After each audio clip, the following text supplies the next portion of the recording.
আজ আমরা ঘুরে আসব বাংলাদেশের এক অনন্য চর এলাকা। চরএলাহি বাংলাদেশের নোয়াখালী দ্বীপের বুকে এক বিস্ময়কর জায়গার নাম চরএলাহি। এখান থেকে সবসময় নৌকা করে উড়িষ্যা যাওয়া যায়। প্রতিদিন নোয়াখালীর অনেক জায়গা থেকে এখানে মানুষজন উড়িষ্যা যেতে আসেন এবং অনেকে নদী বাগান দেখতে আসেন। নদী ভাঙনের ফলে চরএলাহি ক্রমান্বয়ে নদীগর্ভে বিলীন হয়ে যাচ্ছে, তবুও এখানকার মানুষ রয়েছে অনেক যুদ্ধ করে। প্রতিদিনই এখানে অনেকের বাড়িঘর বিলীন হয়ে যাচ্ছে, তবুও এখন পর্যন্ত নদী ভাঙন রোধে নেওয়া হয়নি কোনো ব্যবস্থা।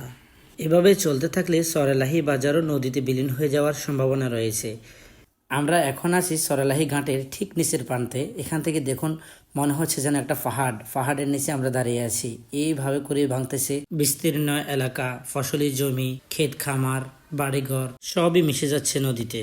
যাদের ভালো টাকা পয়সা আছে তারা হয়তো দূরে গিয়ে বসত বাড়ি তৈরি করতে পারতেছে, আর যাদের টাকা পয়সা নাই, গরিব মানুষ, তারা এখানে দিনের পর দিন যুদ্ধ করে টেকে আছে, শুধু আশায় আছে কখন এই নদী ভাঙন থামবে।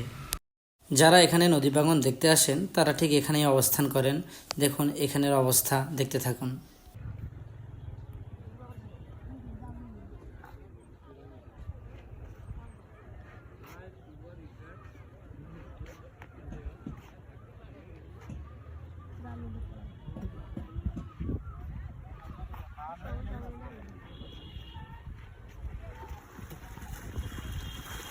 আমরা নদী ভাঙন যতটুকু পারছি ক্যাপচার করছি, কিন্তু ওইদিকে এর ওপার প্রান্তে গেলে আপনি দেখতে পাবেন যে মানুষের বসত বাড়িগুলো কীভাবে ভাঙতেছে। কি সুন্দর করে নারকেল গাছ লাগানো আছে, জাউ গাছ লাগানো আছে, কি সুন্দর বাড়ি রেখে ওরা চলে যেতেছে।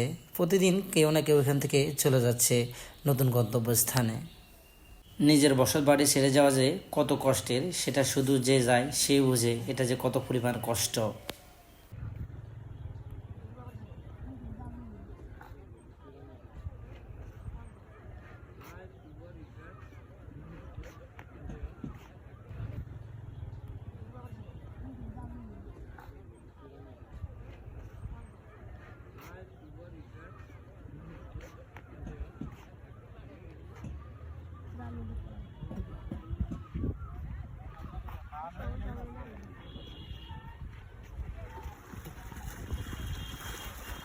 যারা চরএলাহিতে আসবেন ঘোরার জন্য তারা অবশ্যই কিছু নিয়ে আসবেন বসার জন্য, কারণ এখানে বসার মতো কোনো ব্লক নাই মুসাফরের মতো।